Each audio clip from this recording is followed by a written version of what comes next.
everyone, and welcome to the LatinX Business Podcast. I'm your host, Randy Gomez, and if you're looking to demystify the world of business through the raw, authentic stories of Latinx entrepreneurs, you've come to the right place.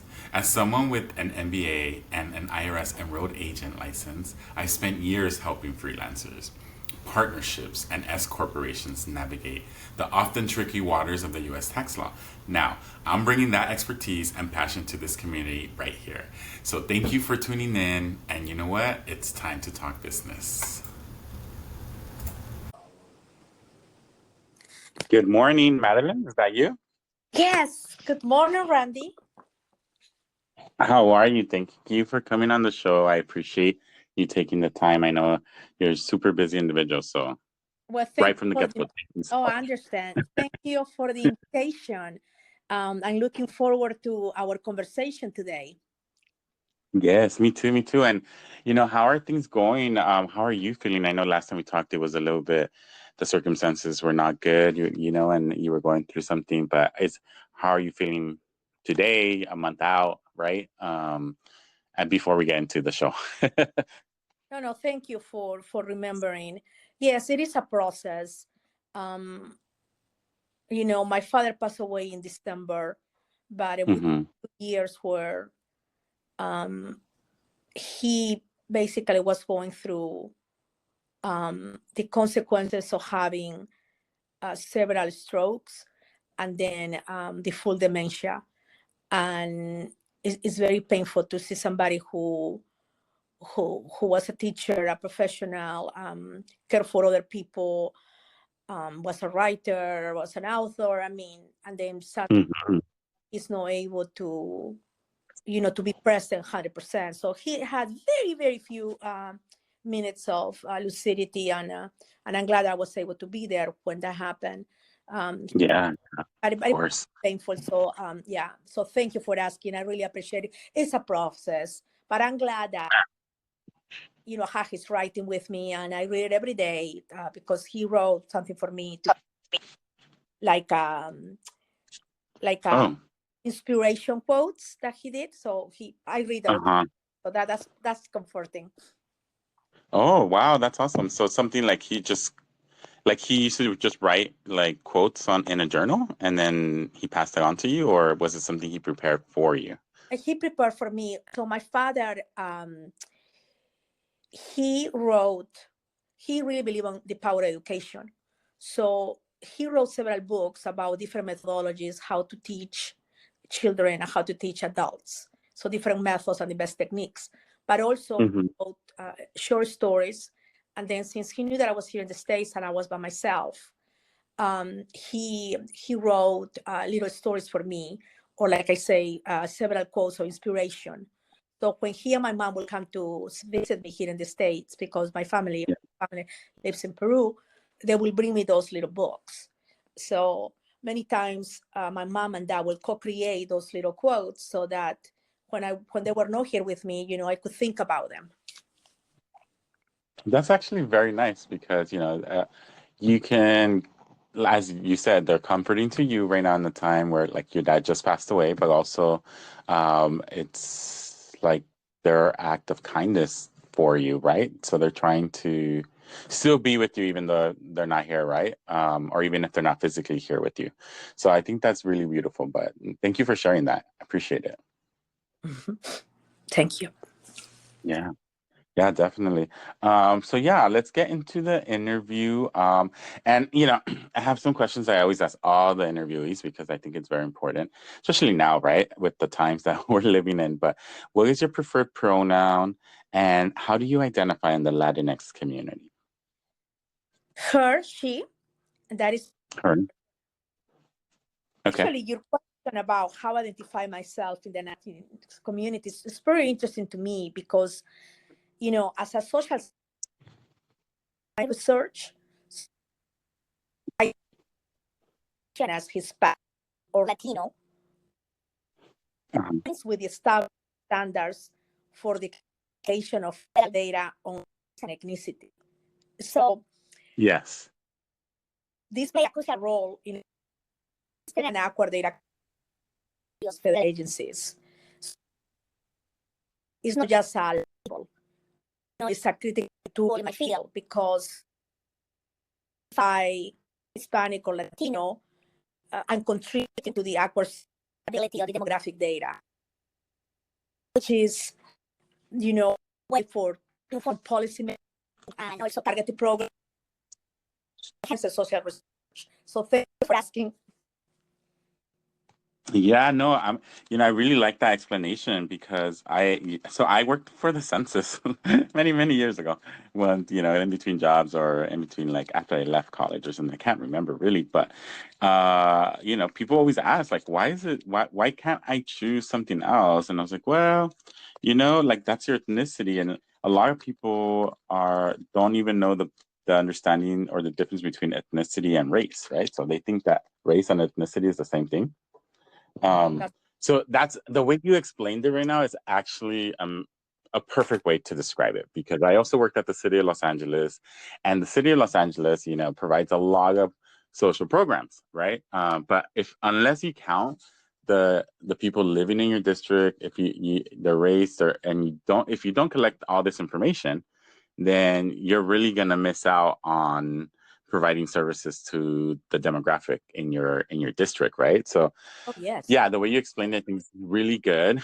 Not too many people understand the difference, but I'm glad that you bring that up because it's important to be like, yes, technically race-wise, we are considered white, even though we're Latinos and Latinas and Hispanics, or Chicanos, Puerto Ricans, however you want to identify. Because I think at the end of the day, people should identify the way they feel the most comfortable. And honestly, the more I interview people, the more I think it comes down to like their generation and their personal experiences, right? Of how you identify in your space in this community we all live in, right? That's right. But yes, I do think it's very important to collect that information.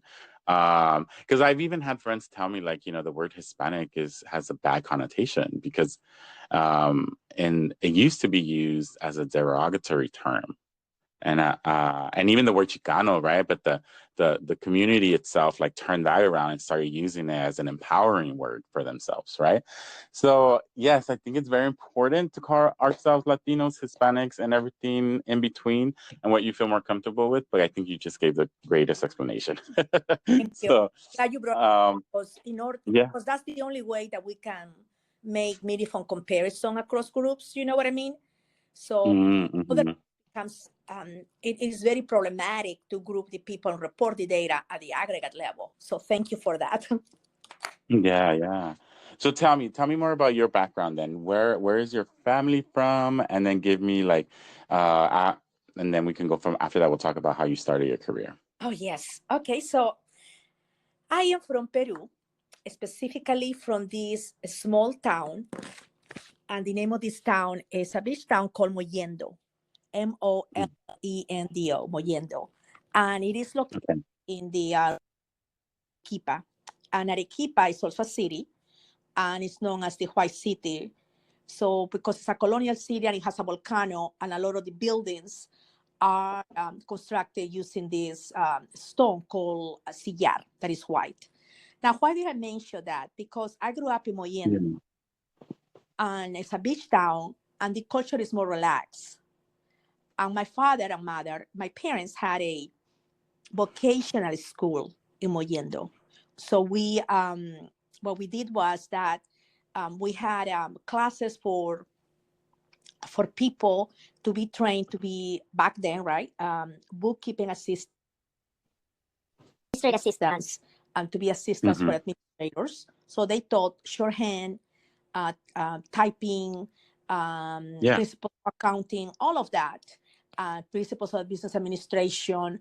And my parents will go all the way to Lima, and then back then, I'm talking about the 70s and 80s, they will travel all the way from Mollendo to Arequipa, and that was in a bus, and it was like 24 hours. And then they will learn all the skills, they will buy all the equipment, then come back to Mollendo. So they really emphasize the importance of education and having the latest techniques. And they did that for many years.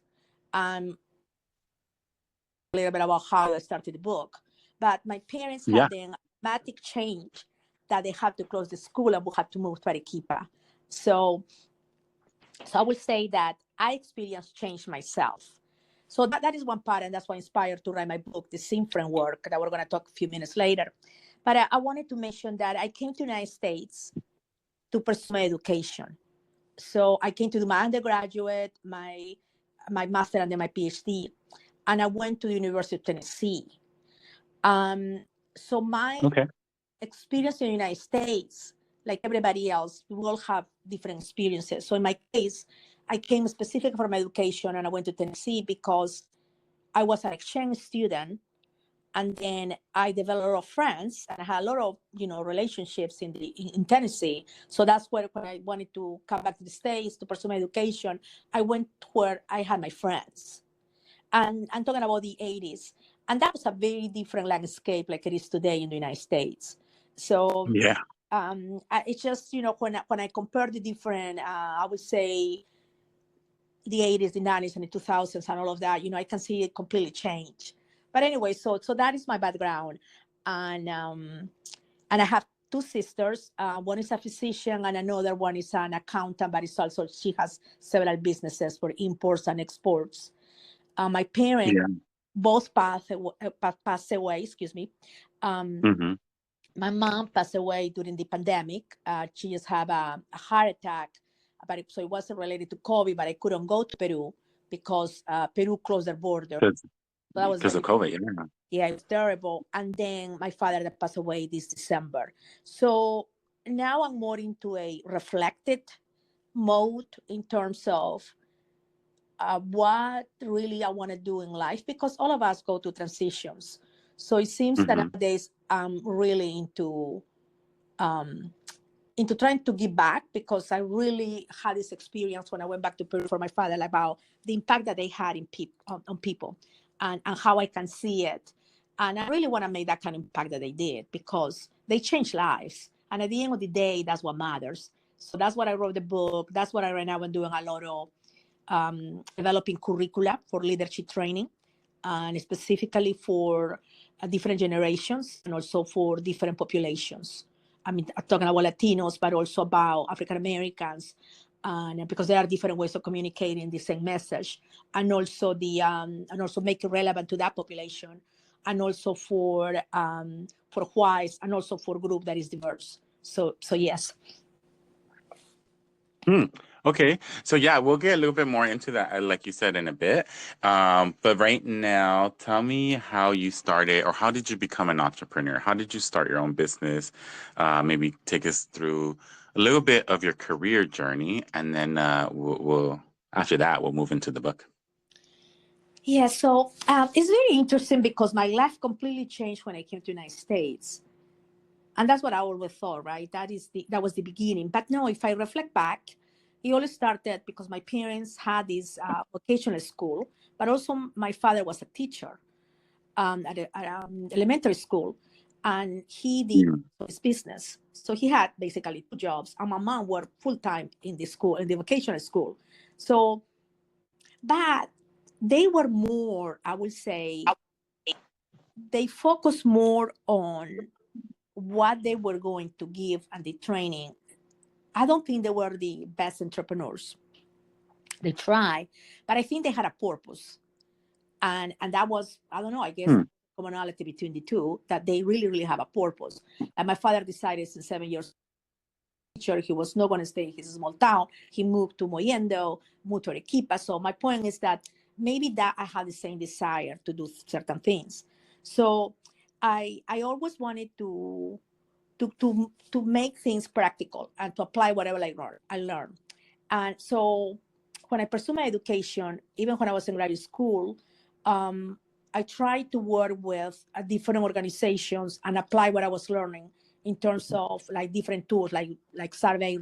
Back then there was a lot of surveys and doing focus groups. So I was always working on that and perfected the technique. I guess my focus was learning the most about the techniques. I've always been fascinated by that.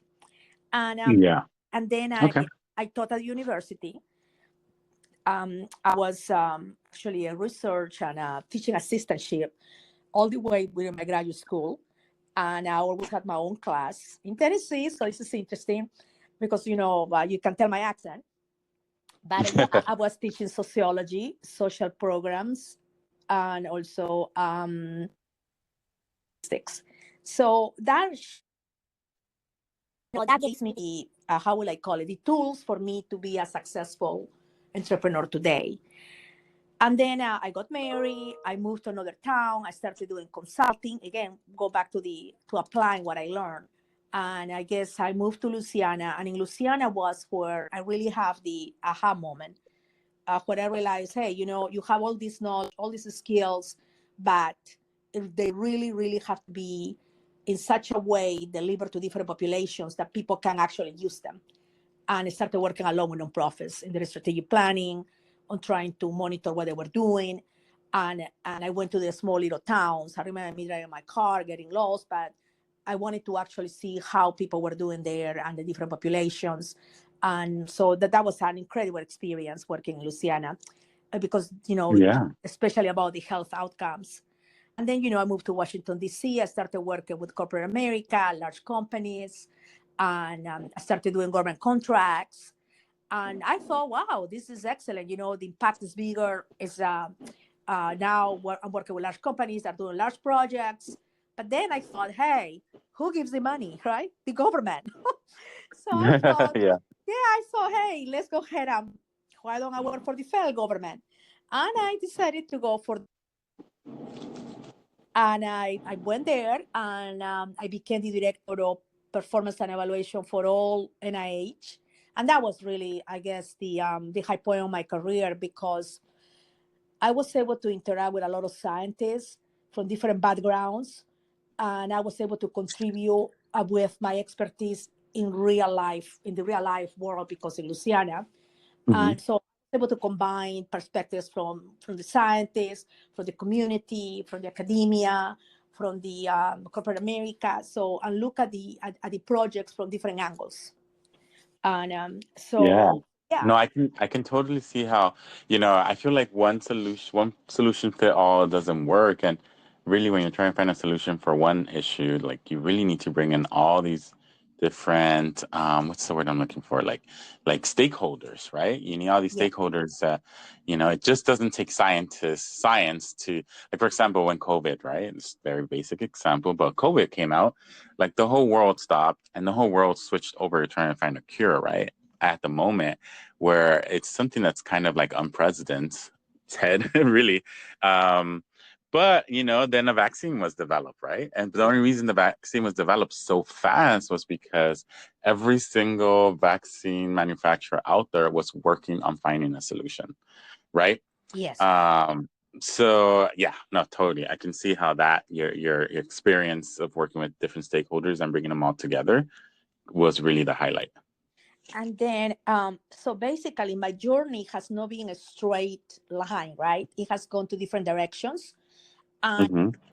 and especially because I feel that I'm more like a methodologist.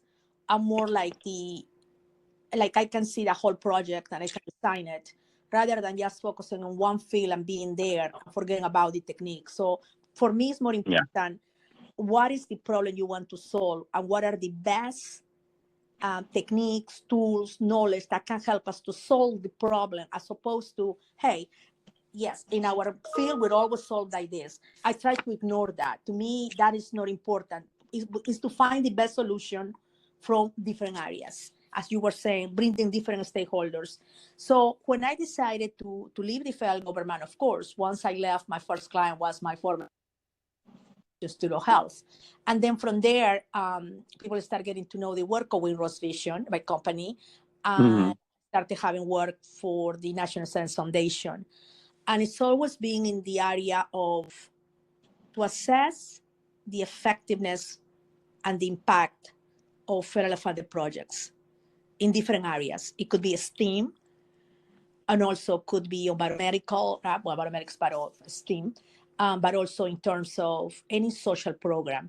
Because again, it goes back to what is the technique, what is the best way to address the problems, to address the questions of interest and the solutions. And that has been, so when I left the federal government, I wanted to be able to go back to my real life in terms of being, just being in the field and interacting with people Because when you work in your own business, of course, there are different levels, right? In my case, I really like to be involved in the actual project. If I have the time, I do it. It's not just management or bringing funding. It's more like I like the technical part. So as much as I can, and in certain projects, I really work on that because I like it. That's part of me. Yeah. That's the hard part. Well, sometimes I would just say because you have to run a company, right? So that's a lot of administration and detail work that needs to get done on a daily and even weekly basis. But then your passion and the things that you have that you love to do, I mean, you also have to dedicate time to that, So I can see how that could be conflicting for an entrepreneur. No, you are completely right. And that's something that I learned in Goldman Sachs in 2015, that they say you need to work on your business, right? Instead of working in the business.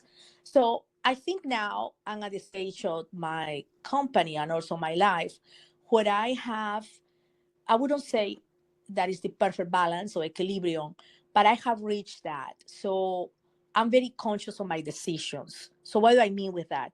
For example, last year, I really wanted to concentrate on the book. So I organized my schedule so that will be the focus. That means that I needed to decrease my amount of time working on technical projects, but also the amount of projects that my company was going to handle, because I was not going to be involved 100% in anything. I wanted to concentrate on the book. So I knew what my staff could handle. So I'm more, I would say, intentional, and I also more realistic what the staff can do. And I think that's the key. If you really want to success in business, you have to be realistic about what you have and what you don't have, and what projects you can achieve with your current resources and what projects you don't. So now I know that, and I don't have these unrealistic expectations. So I'm able to manage better my time and also how the company runs. And if I'm going to write another book, now I know I have data that tells me, this is what's going to happen. And that means that you have to be ready for the consequences. And what do I mean with consequences? You may not have such a high revenue, but because that was not my objective last year, but you may have higher impact because my book is now a bestseller in Amazon, and I'm being able to change people's lives in a different way. So you see what I mean? So it all goes back what you really want. And not necessarily you want to reach, it's not necessarily about your profit. Sometimes it's about what you really like to do. So you see what I mean? Of course, profit come because my book's selling. I want to have. Now I'm invited to places, but I wasn't thinking about, I'm going to make all this money when I write this book. I'm going to be all these presentations. No, for example, I didn't know that so many people were going to, organization approach me to do curricular development, like leadership development and my framework. So that's what I'm saying. I was intentional, but I didn't think, I want to go ahead and make all this amount of money. I guess that's my point. Yeah. No, that's a really good point you bring up, because I feel like a lot of entrepreneurs out there, there's a lot of us, everyone's working in their own small silos, and you are the king and queen of that little company, right? Like you have to say yes, no, you have to answer 1,000 questions in one day or make decisions that are going to impact the company. But yes, I get, part of that of what you're just mentioning right now reminds me of how much what does success mean for an entrepreneur, right? Like, does success mean your profits are higher every year, or does it mean that your success means, I can spend time with my nephew or with my partner or with my family. I don't have to miss out on birthdays and stuff like that. So, and I think it's something that I struggle with as well, because honestly, I love running my business, but I also, love my downtime, and I also love spending time with family. But it's just you need to maneuver, right? It's like this puzzle that's never ending, I think. But then at the end of the day, I'm also I sometimes reflect, right, at the end of the day, and I think I need to be very thankful and grateful that I'm able to live this life, because my business is what allows me to live this lifestyle, right? Or to be able to book a conference and take off for a week or two for the business, but it's all under the business. Like, yeah, I think that's such a huge struggle because all you hear on TV or just, I don't know, in popular culture, maybe what you hear is, become super successful, have a massive company, and like some people have goals of having like 1,000 employees, and other people, I just want to have 5, but you're still going to be successful. So no, thank you for bringing that up. But tell me more about your book. Let's go into the book right now. So you So, started your consulting firm, yeah. Winrose, and from Winrose, all the work that you've been doing with Winrose, you created a book. So what's the name of your book, and just describe to us what the book is about. Okay, so the book is called The SIM Framework, Achieving Organizational Transformation in 4 Steps. SIM is an acronym. So SIM, the S is for snapshot, the E is for envision, the A is for act, and the M is for measure. So I want to tell you a little context because Okay. I want people to think through their own business. Okay. I'm a very results-oriented person, and I'm also a very direct person. And I really wanted something that is flexible, but at the same time to be structured and systematic, because I believe that small business need those tools. This is based on my personal experience and also on my professional experience. So I'm going to go back to Moyendo. So my parents have the vocational school, as I mentioned. When they went to Lima, they bought several electric typewriters. And they thought, that's it. We are okay. Technology, okay. But guess what happened is the 1980s. They have computers. And my parents couldn't. They didn't have the resources to be able to make the transition to do this complete transformation of the business. They have to close the vocational school. And also the government started offering free classes for computers. So there was no chance for parents. Now, remember, that was a different time. We didn't have the internet. They were the resources were scarce. Mollendo was a small town. So my parents have to move from Mollendo to Arequipa, and we have to move. I have to move too. So that's a cultural change because, as I say, Mollendo is a beach town. Arequipa is the mountains, and it's more conservative. My parents have to pass from employees to from entrepreneurs to employees, and that's a huge transition. But it's just a really different life. And then what I noticed was that they never lost their, I would say, their entrepreneurial spirit, because in the weekends they will have this remedial school in our home. So our living room, our dining room will become like a little school. Because remember, we used to have all, chairs, tables, and they will have remedial school for kids of different ages, as elementary school, high school, and also for professionals. They wanted to improve their writing skills. And it was just very interesting. So that was in the weekends, and the rest of the week, they work for other places. So I saw the struggles of small businesses. And then when I came to the United States, I always seen my life has been full of changes, but I also see that how change affects people, and there are different reactions to change. But I have seen that actually happens. At the NIH, I seen about how they are tracking the training programs that the National Institute of Health offers for scientists. And now, they have all these forms that they complete, but they are tracking the trainees. I see wonderful things. So I see that change takes time, but it actually happens. Why did I mention this? Because when I decided to come out with the SIM framework, I combined my different experience and I use a character. The character is Mora. And Mora is a baker, and she makes artisanal baker. She's a composite character of many of my clients. And the reader can go through the different steps in order to transform their business, which right now is not anymore an option. I believe it's a requirement if you want to continue being business.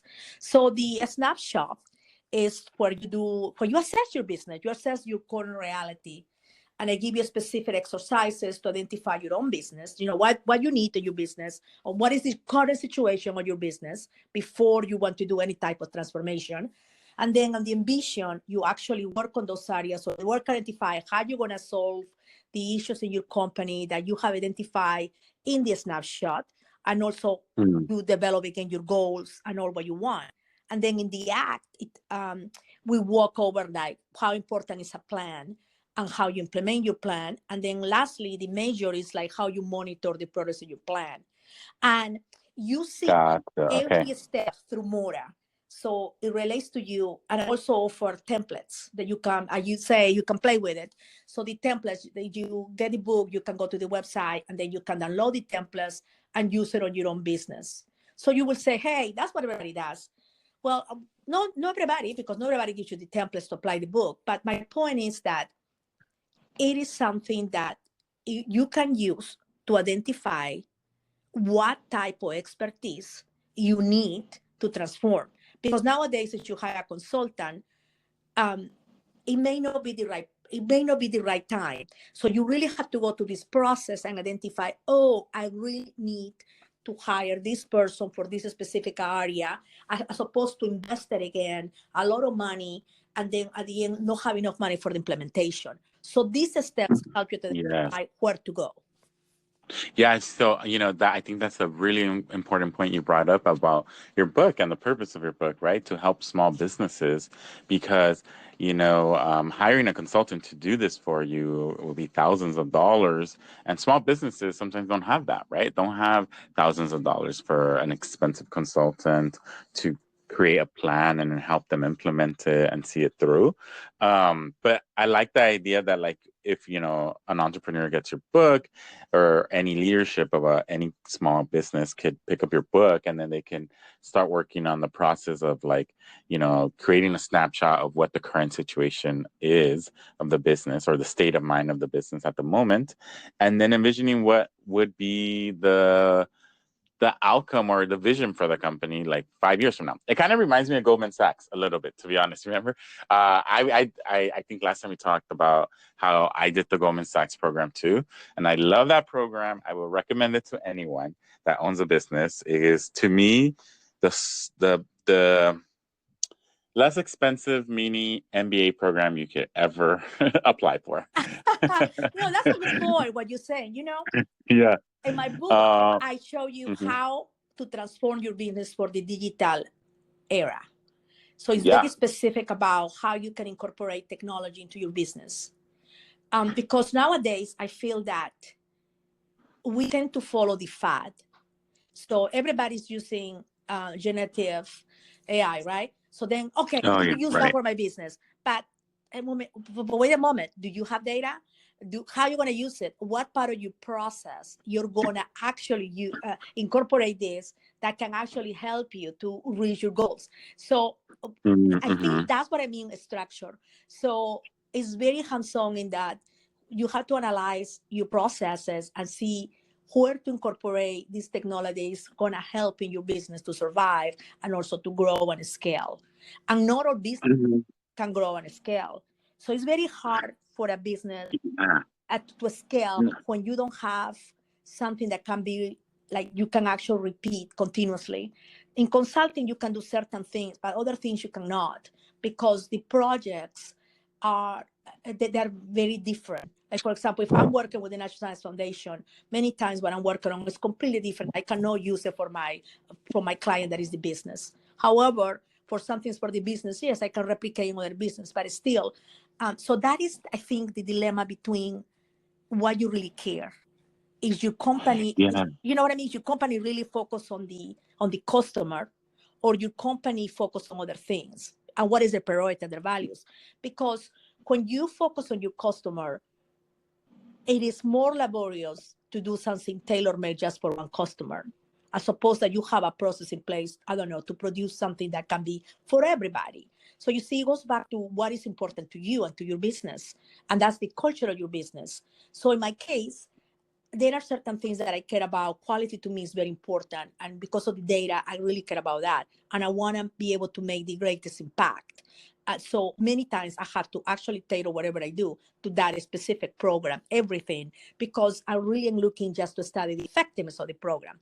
But if I wasn't study that, and it will be something more general, I will change the approach. But again, sometimes windrows, sometimes I hear this from some of my closest friends that tell me, Madeleine, the client only asks you for a little chapel and you gave them a cathedral. Yeah, I'm going to the extreme. I should have, right? But you see what I'm saying? Yeah. At the end of the day, it's your decision and what is important to you. And I'm going to give you this other example that I recently have been thinking. If you are an athlete, oh my God, they what? They every day, they're like what? 10 hours, 20 hours. I don't know. I mean, they really, they have to manage every day. And everybody tells them, oh my God, they're workaholics. No. Everybody says, wow, that's a good athlete. But what happens when you are an intellectual and or you have your own business and you I really want to work on this and I really want to be 10 hours on it. You see what I'm saying? So I guess it's like sometimes if that's what you really like and that is like is your interest, is your passion, okay, it is you. But it depends if you get satisfaction on that. It goes back to your values and your Yeah. priorities. You know, that when you bring it up, that's actually, I never thought about it that way, where like people praise athletes for putting in countless hours, right? I do, if I'm correct, I believe it takes 10,000 hours for anyone to become an expert in whatever field they're in, right? So that could take like a minute. If you break it down into working hours, it's about 5 years, like 2,000 hours per year. And that's full time. But nobody, yeah, you're right. Like people say they're workaholics. People say they don't have time for their family and they don't want to do this. But when you have goals, you definitely spend a lot more time, working in that field or whatnot. But that's a really good point to bring up, I think, because a lot of entrepreneurs are seen as workaholics or that, they're constantly working on their business, right? And or that they don't have time for their families. So yeah, I mean, I've never thought about it that way, to be honest, Madeline. So Yeah. that's food for thought for me.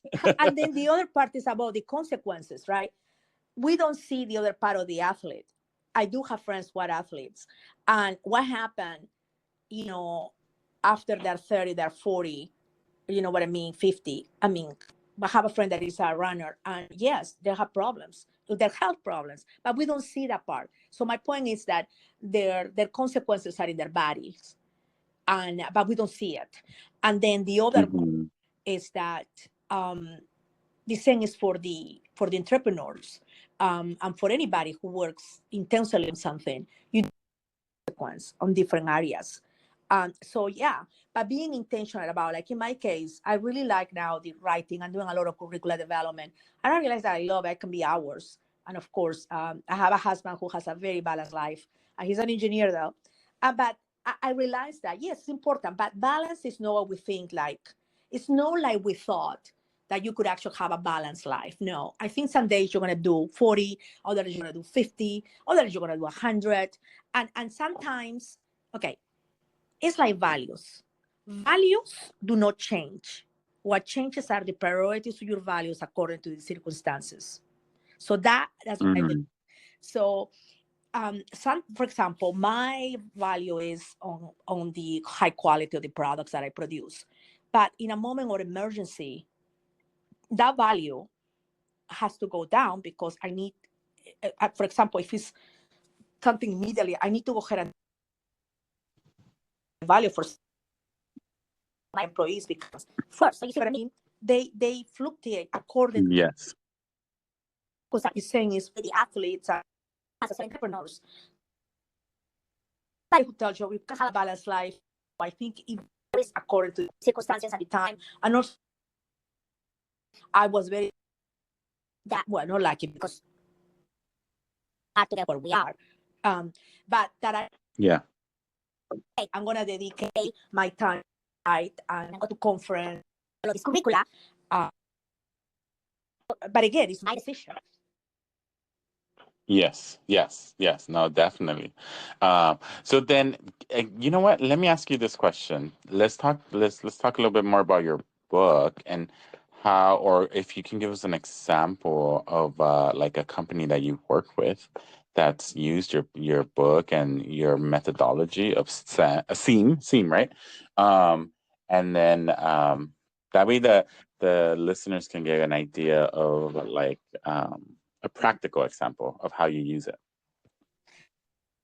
This example. Um, so there are several approaches that tells you that you need to focus on your assets. And I believe that focus right now on the barriers, because if we do not focus on the how will I say this? Sometimes we focus on our business that we so the areas that we need to. So that's one of my assumptions. My clients, we certainly exclusively these are the barriers and how we can start prioritizing those barriers and address them, especially when it comes right now to the digital world, because we talk a lot about digital transformation, but not all companies are at the same stage of transformation. So there is the typical example everybody tells you that you buy a software and you think then that is digital transformation when it's not.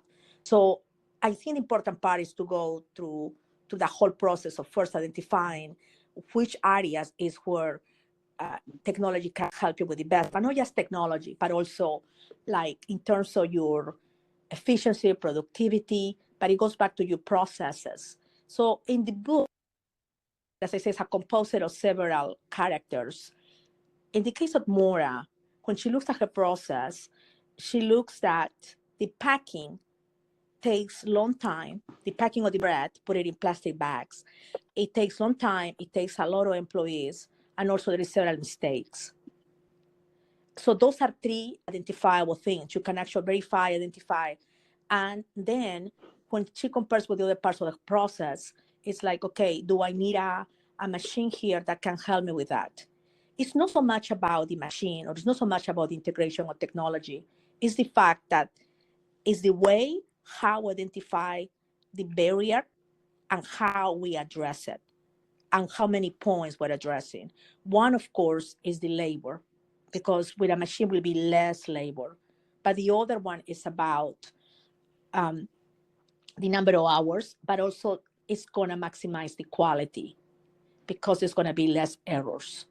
So I believe that what we miss is that we sometimes incorporate something or bring something into the business, but we don't really understand how it's going to help us to provide the best product for the client. I don't see, it's sometimes very shallow, the analysis.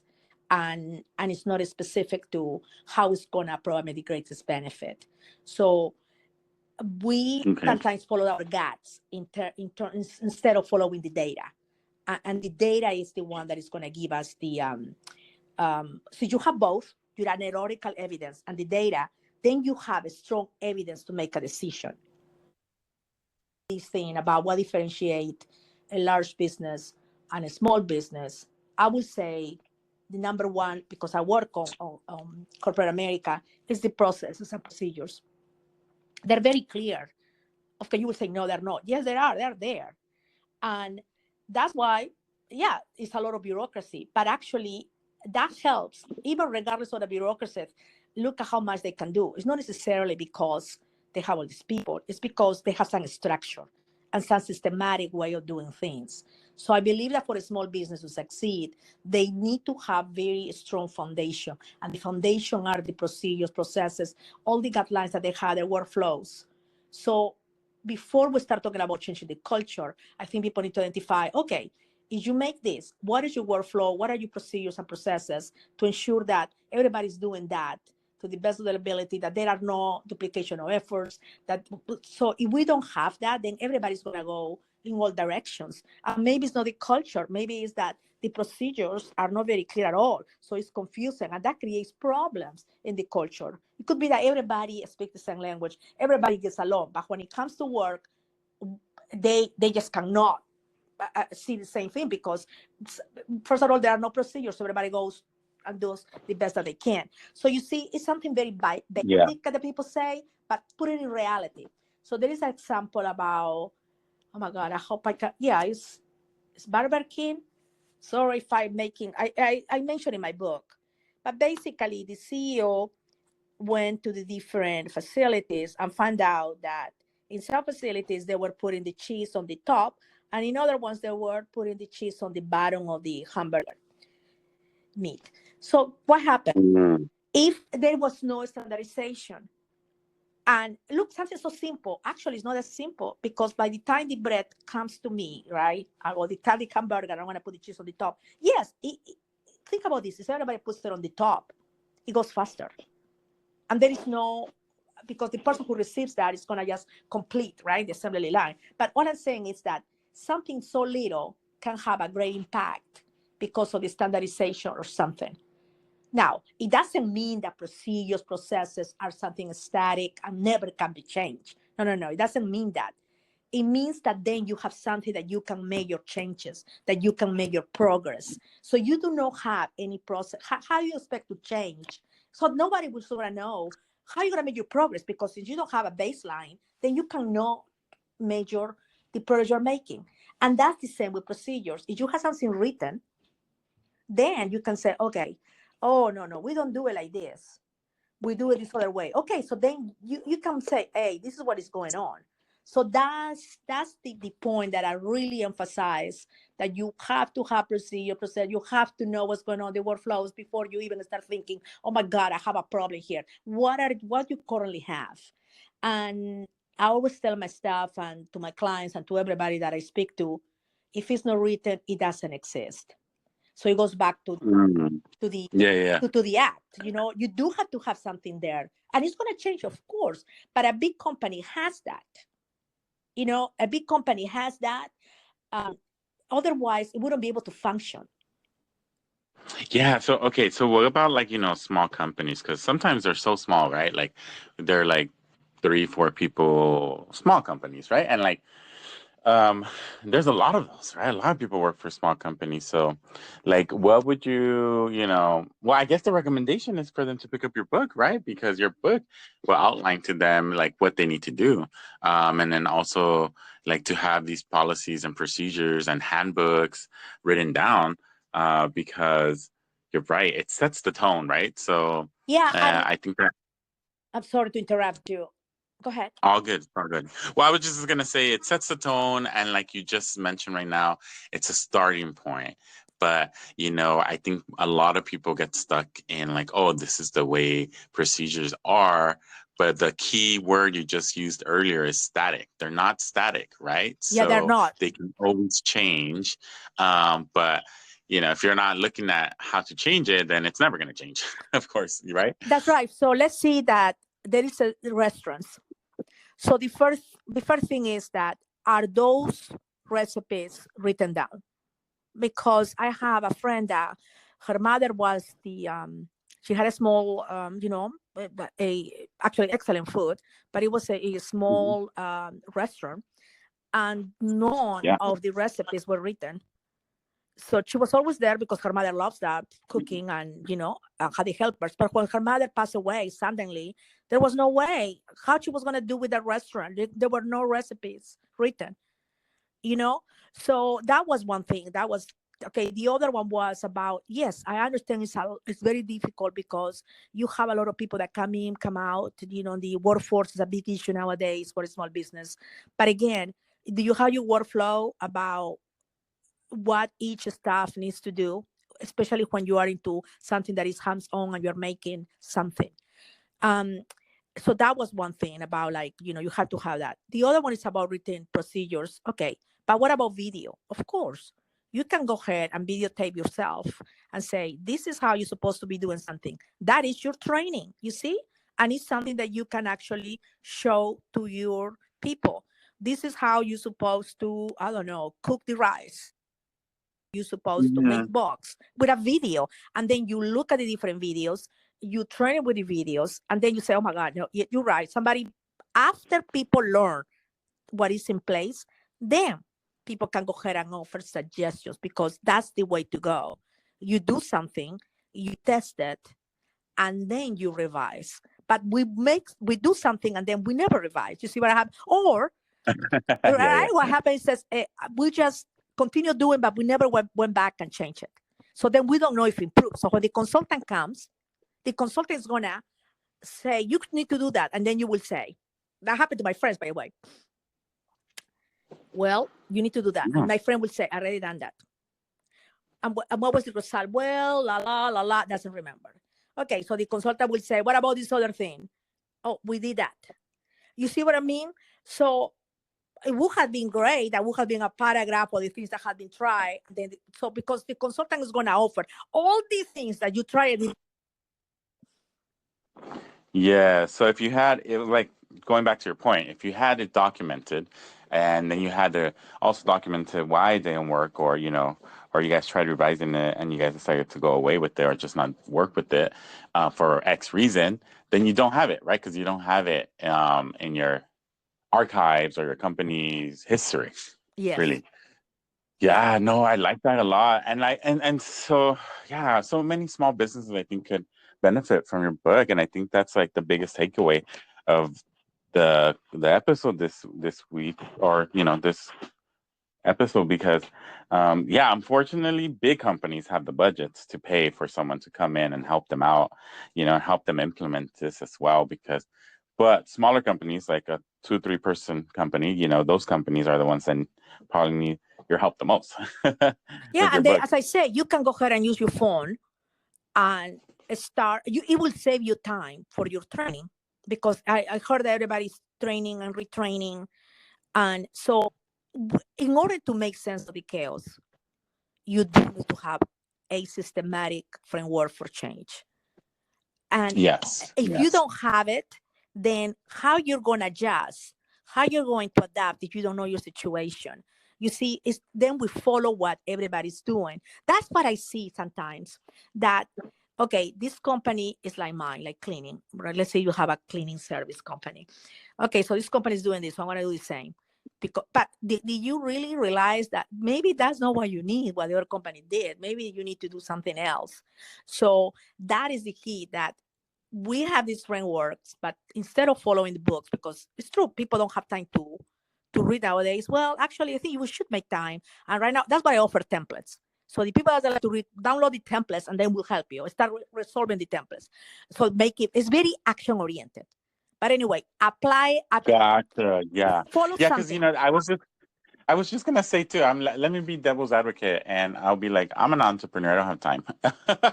You know, like, and I only have 3 people on my team. So how do I get started? How do I get started with like this planning and recording and all this stuff, when like every day we're like trying to, you know, make sure our businesses survive? So one thing is, like, I would say you get the book, you download the templates, and start working on the templates. How long does it take? Already tested.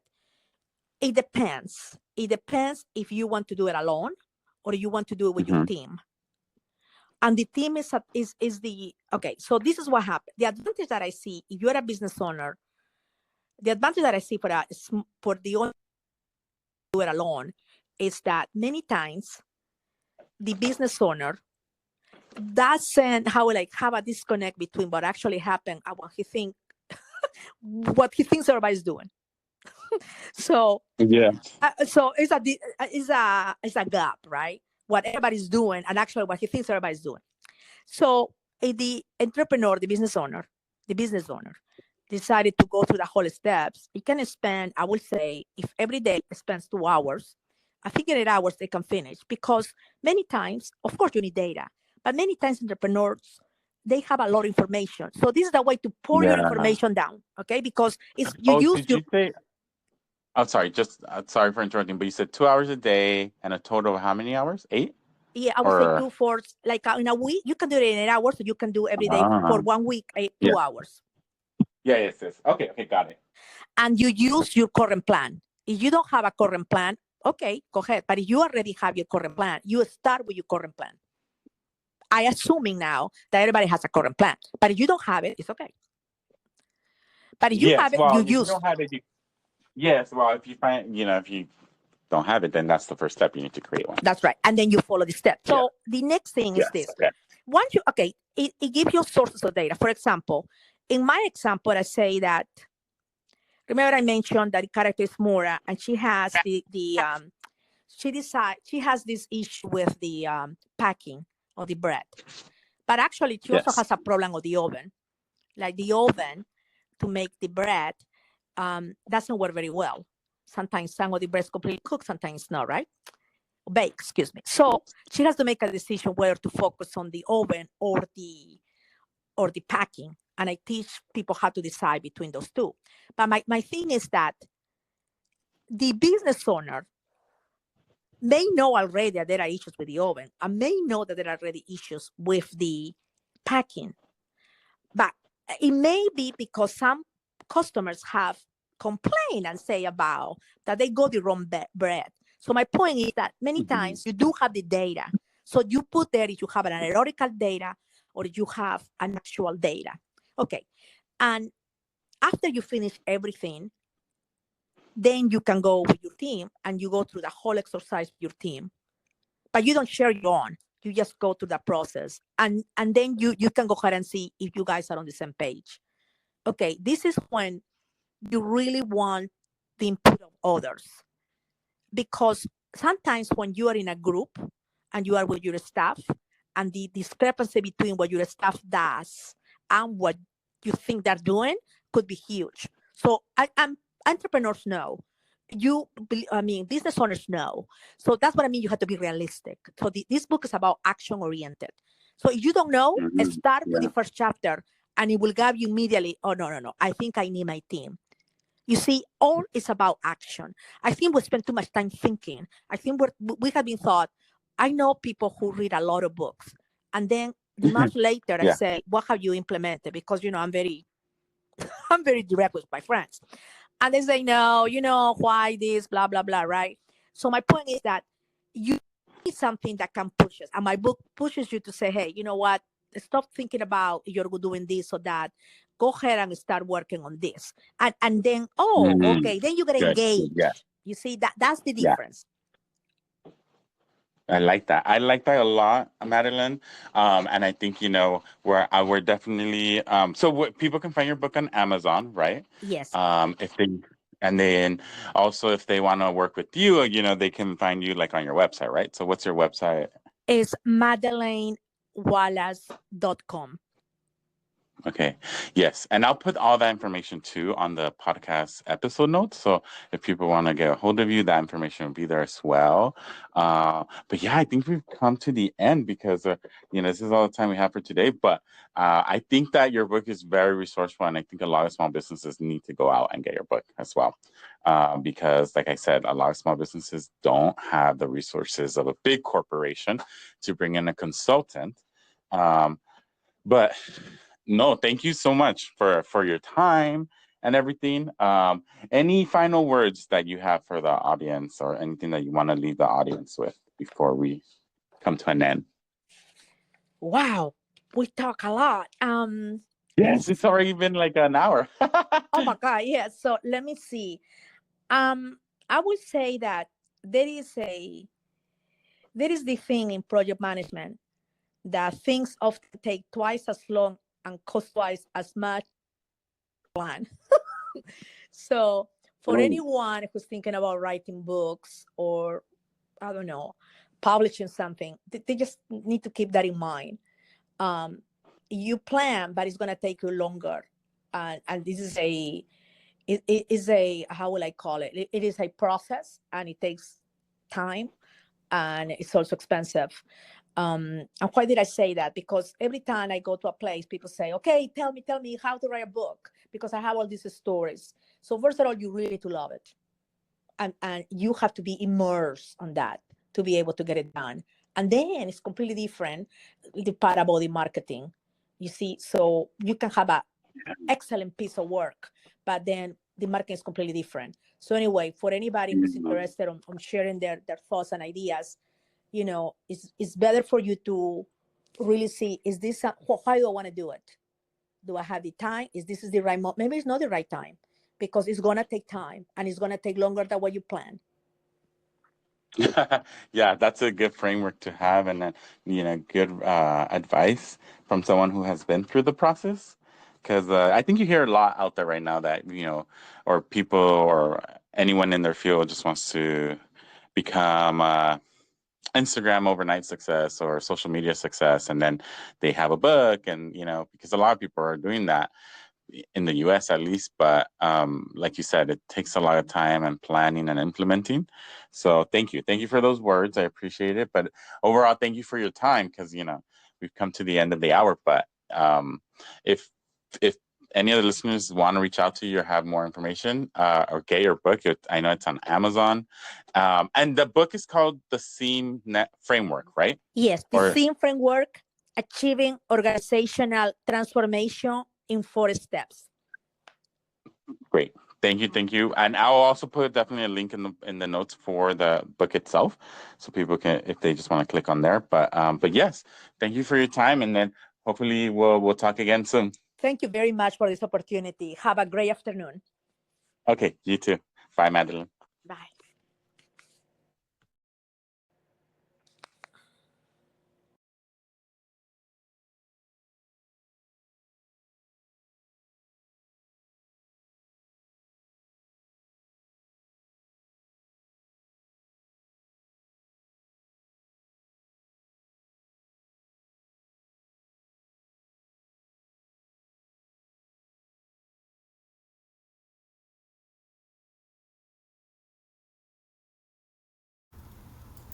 Thank you so much for joining me on this episode. Please take a moment to subscribe, rate, and share this podcast with your network. Your support helps our LatinX business community grow stronger with every listen, and I truly invite you to connect with us. Send us your questions, your comments, or even your own business stories to randy@rgtaxes.com. I would love to hear from you. Until next time, keep learning, keep building your business, and keep growing your business mindset.